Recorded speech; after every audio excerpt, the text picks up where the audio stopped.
teachers.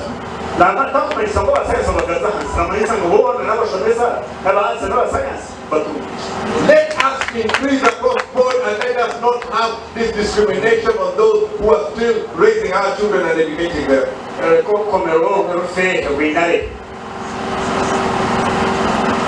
There are also many other areas I can talk about. But I want to speak to all of us on the level of citizens of Uganda.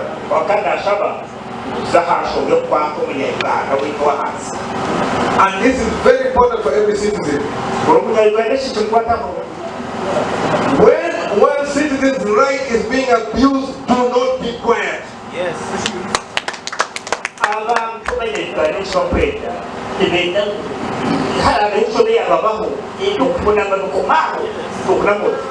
When you keep quiet, you embolden those who want to abuse, and they'll keep on going for more and more and more. You have to reach a point and say, stop, from here on, it is not acceptable.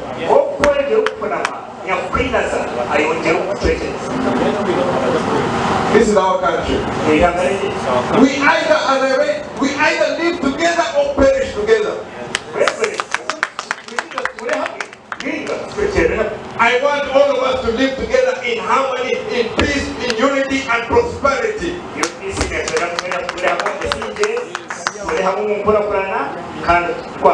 We are not about pulling anybody down. We are about raising everybody on the same pedestal. Each citizen is worthy of being a citizen of Uganda and is worthy of the benefits of being a citizen of Uganda.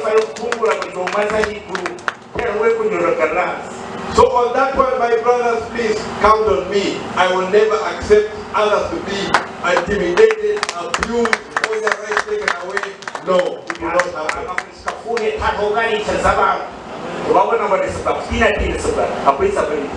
But it falls upon us today to define the Uganda we want. We should not look at ourselves as helpless. You have a voice. Yes. You have a worthy cause. Yes. And we have a beautiful country. Can we not stand together and build this country for the citizens? That is the task we have. Whatever has happened has happened. But how do we move forward? Not holding on to the negative. Whatever positive we are able to bring forward, let us bring forward and build this country for all of us.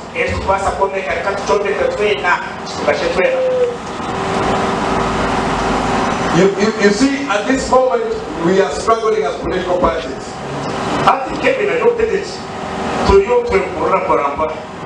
And the reality is, the government itself is struggling. We have postponed LC1 elections how many times? We keep postponing it. Why? Because the government does not have money. But as a political party, we are expected to mirror from the village up to the top.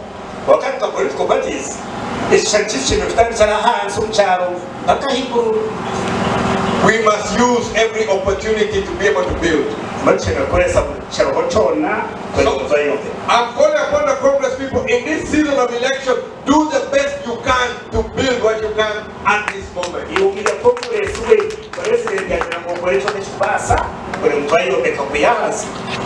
the opportunities which an election brings and cover as much ground as possible. But this is deliberately designed that all other political players will struggle to make a mark, but we must make our mark. Yes.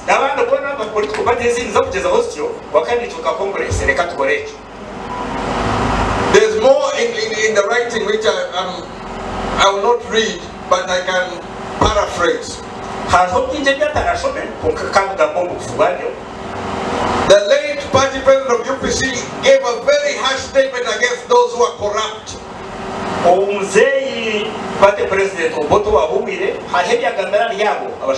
He said you must shun those who are corrupt.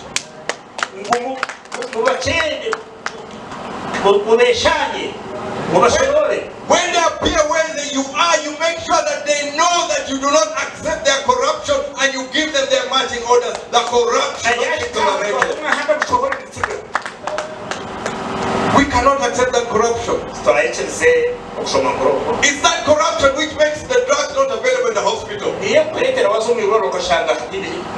It's the corruption where road is supposed to be done and layer is pocketed by some individual. Is that corruption where drugs are supposed to be in hospital, they are not in the hospital, in some private clinic? Is that same corruption where public money is used to bribe people to vote against what is good for themselves?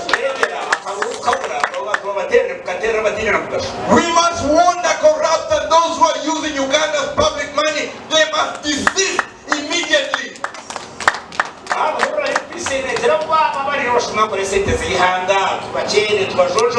Those resources are for the well-being of the citizens of Uganda. So I'm putting people on notice. The time for eating, the time for plunder, the time for stealing is over. It will not be accepted in the Uganda of tomorrow. It will not happen in the Uganda of tomorrow.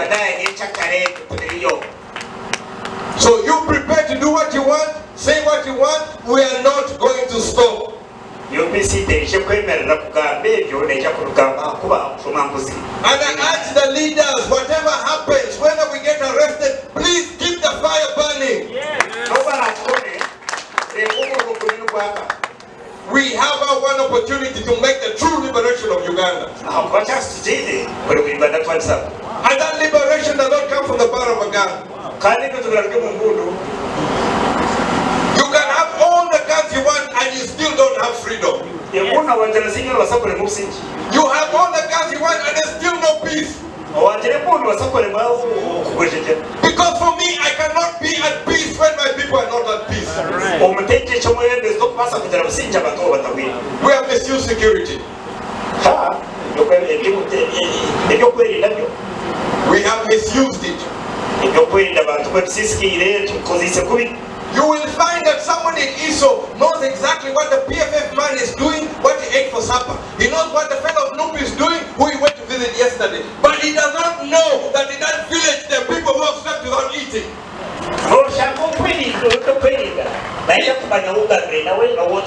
They don't seem to know that they have people who are struggling with the burden of making sure they educate their children, but they struggle day and night. They still have no knowledge that this is what Ugandans are going through. They have no idea that you sign the family on a border, he's paying 4% per month, 48% per year, 96% for the 2 years to get that border. That is exploitation which you cannot accept.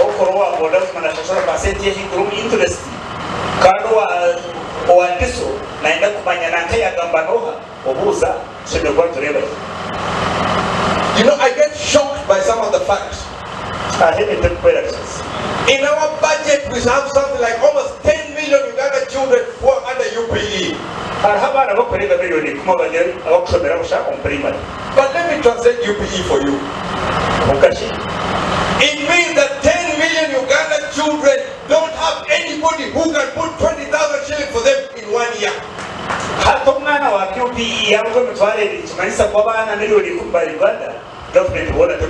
You just look at that figure. 10 million Ugandan children who are the future of Uganda do not have anybody who can put 20,000 shillings for them in 1 year. Isn't that poverty? That is extreme poverty. Then the government say, no, we're doing well, poverty is reducing. Poverty where? If 10 million Ugandan children cannot get 20,000 to go to school, that is absolute poverty as far as I'm concerned.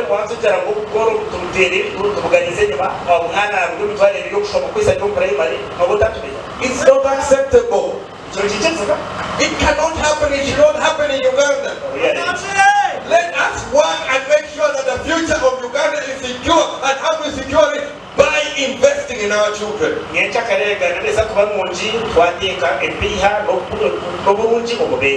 That's why I was congratulating those who have struggled and gone through. I commend the parents who have struggled in a difficult environment to be able to educate their children. They're growing as if they're orphans. Because the government of Uganda is not caring for the people of Uganda, so the people of Uganda are like orphans. I want a government of the people.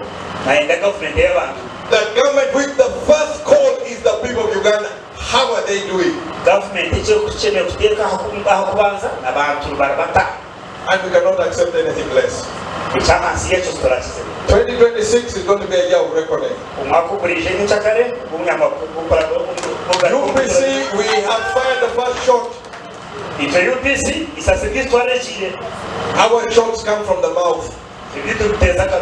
We do not go running around with guns, and if they come and they say Akena is carrying guns, Akena is a rebel group, you tell them that's a lie.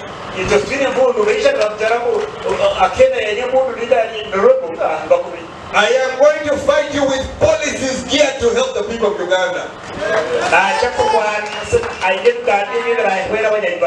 Policies which are bankable, which are supportable, which can make a difference in our lives. So you prepare with yours. We have seen it, we have felt it, we need change.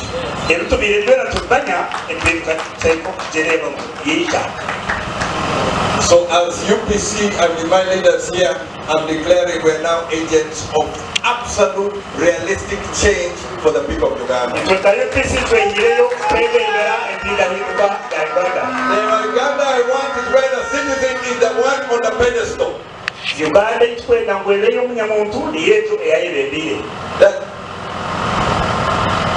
The economy of Uganda should serve the people of Uganda, not the people of Uganda should be used to serve an economy which does not work for them.